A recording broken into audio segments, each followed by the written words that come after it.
Good morning 12th class.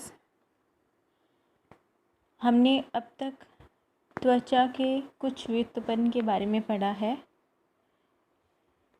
जिसमें सबसे पहले हमने रोम तथा रोम के विभिन्न भागों के बारे में पढ़ा था। आज हम त्वचा के दूसरे व्युत्पन्न यानी कि त्वचा ग्रंथियों यानी कि क्यूटेनस ग्लैंड्स के बारे में पढ़ेंगे, जिन्हें हम त्वक ग्रंथियां भी कहते हैं।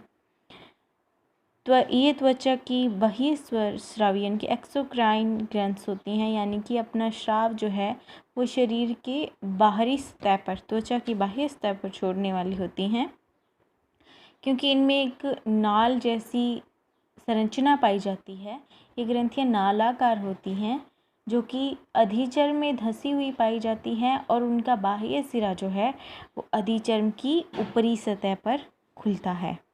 इसी कारण ये अपने स्राव को त्वचा से इकट्ठा करके, चर्म से इकट्ठा करके और अधिचर्म की ऊपरी सतह पर छोड़ देते हैं। इसीलिए इन्हें हम बाह्यस्रावी ग्रंथियां कहते हैं।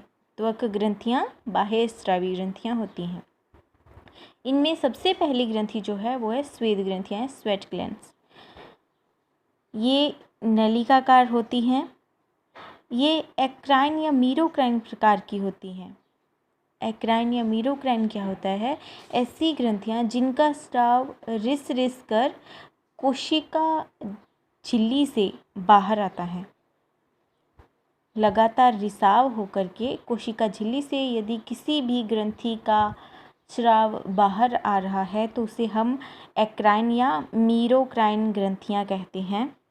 इनका स्राव पसीने के रूप में शरीर से बाहर निकलता है, जिसके अंदर यूरिया, जल और कुछ मात्रा में CO2 होते हैं।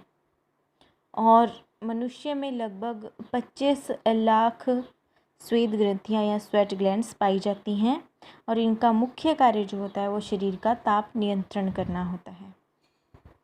ये शरीर के ताप को नियंत्रित करती हैं।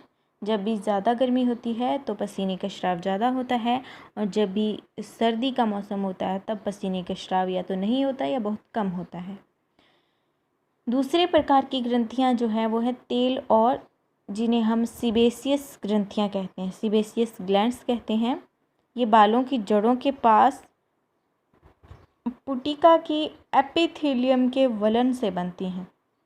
जो रोमकांड और रोम पुटिका थी, उसकी जो अंदर की त्वचा होती है एपिथेलियम, उसके वलन से बनती हैं, और ये पुटिका में ही खुल जाती हैं।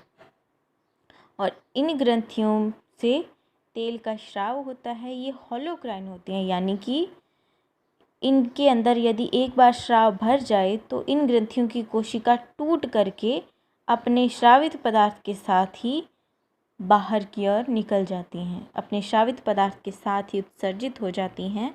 ग्रंथियां नहीं, ग्रंथियों की कोशिकाएं। तो इन कोशिकाओं में तेल जैसा पदार्थ भरा रहता है, जो कि दूध के समान गाढ़ा होता है। तेल ये पदार्थ होता है जिसे सीबम कहा जाता है। इसीलिए इन ग्रंथियों को हम सीबेसियस ग्रंथियां कहते हैं। ये तेल जैसे पदार्थ का स्राव करती हैं, जो बालों की जड़ों को चिकना बनाकर रखता है और उस पर किसी भी बाह्य बैक्टीरिया का आक्रमण होने से बचाता है।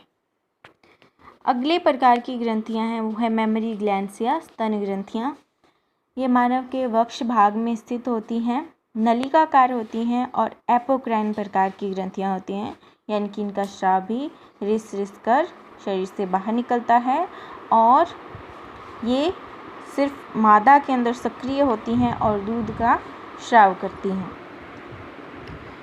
और इनमें से दूध का स्रावण होता है, जो कि हार्मोन्स के द्वारा नियंत्रित होता है। ये जो दुग्ध है वो शिशु का पोषण करने के लिए स्रावित होता है। और इन स्तन ग्रंथियों की वृद्धि जो है वो एस्ट्रोजन व प्रोजेस्टेरोन, जो कि मादा हार्मोन है, इनके द्वारा नियंत्रित होती हैं। और दूध का स्रावण जो है वो ऑक्सीटोसिन हार्मोन के द्वारा नियंत्रित होता है, जो हार्मोन प्रसव के समय शिशु के जन्म के टाइम पर उत्सर्जित होता है। उसके अगली प्रकार की ग्रंथियाँ हैं जिसे मीरूमिनस ग्रंथियाँ, सीरूमिनस ग्रंथियाँ या सीरूमिनस ग्लैंड्स कहते हैं। ये बाह्य कर्णनाल में स्थित होती हैं और ये सीबेसियस ग्रंथियों के साथ मिलकर के सेरुमन नाम का एक श्रावित करती हैं, जिन्हें हम कर्ण मोम कहते हैं। कान का मोम जिसे हम नॉर्मल भाषा में कहते हैं, ये उसका श्राव करती हैं और ये सेरुमन कर्ण पटल या कान के पर्दे की सुरक्षा करता है। नेक्स्ट जो है वो है मूलाधार या वक्षण ग्रंथियाँ। मूलाधार या वक्षण भाग कहते हैं गुदा तथा मूत्र जनन छिद्र के बीच के भाग को, और यहाँ पर पाए जाने वाली ग्रंथियाँ जो हैं उन्हें हम मूलाधार या वक्षण ग्रंथियाँ कहते हैं, या फिर हम उन्हें पेरिनियल ग्लैंड्स कहते हैं। ये पेरिनियल ग्लैंड्स जो हैं वो गंध युक्त पदार्थ का स्राव करती हैं, जो कि लैंगिक आकर्षण के लिए होता है, और इस गंध युक्त पदार्थ के स्राव के कारण ही इन ग्रंथियों को हम गंध ग्रंथियाँ या स्मेल ग्लैंड्स भी कहते हैं। नेक्स्ट है मीबोमियम ग्रंथियाँ। ये ग्रंथियाँ पलकों की बरौनियों यानी कि आईलैशेस में पाई जाती हैं। ये तेलीय पदार्थ का स्राव करती हैं और ये सीबेसियस ग्रंथियों के रूपांतरण से ही बनती हैं, और इस तेलीय पदार्थ के कारण आईलैशेस को चिकना बनाया जाता है। नेक्स्ट है जैस ग्रंथियाँ। ये भी मीबोमियम ग्रंथियों की जैसी ही ग्रंथियाँ हैं। ये भी पलकों की बरौनियों में पाई जाती हैं और इनको चिकना बनाने का कार्य करती हैं। ये भी सीबेसियस ग्रंथियों का ही रूपांतरण होती हैं, जिन्हें हम जैस ग्रंथियाँ कहते हैं। तो ये से त्वचा के व्युत्पन्न, रोम और त्वचा ग्रंथियाँ। तो इन सब कार्यों को मिलाकर इस पूरे लेसन को पढ़ने के बाद हम त्वचा के फंक्शंस के बारे में समझ सकते हैं। तो त्वचा के कुछ मुख्य कार्य क्या होते हैं? ये हमारे शरीर की सुरक्षा करती है, प्रोटेक्शन ऑफ बॉडी, क्योंकि ये शरीर को बाह्य आघातों, चोटों से बचा कर रखती है, एक अच्छा आवरण प्रदान करती है। ये शरीर के ताप नियंत्रण यानी कि पसीने के द्वारा और बहुत सारे जो ताप नियंत्रण की क्रियाएं होती हैं उनके द्वारा शरीर का टेम्परेचर जो है वो रेगुलेट करती हैं। ये हमारे शरीर को एक अच्छी सी शेप प्रदान करती हैं। हड्डियों के ढांचे को ऊपर से ढकने के लिए हमारा बाह्य आवरण अति आवश्यक होता है। त्वचा वसा के रूप में चर्म भाग में खाद्य पदार्थों का संग्रह करती है। काफ़ी सारे उपयोगी पदार्थों का श्रवण किया जाता है। सिक्रेशन ऑफ यूजफुल सब्सटेंस, जो हमने अभी अपने ग्रंथियों के अध्ययन में पढ़ा है। त्वचा यूरिया और पसीने के रूप में CO2 को बाहर निकालती है, एक्स्ट्रा जल को बाहर निकालती है, उपयोगी पदार्थों का श्रवण करती है, खाद्य संग्रह करती है और उत्सर्जन करती है। उसके बाद त्वचा का अगला कार्य है गमन।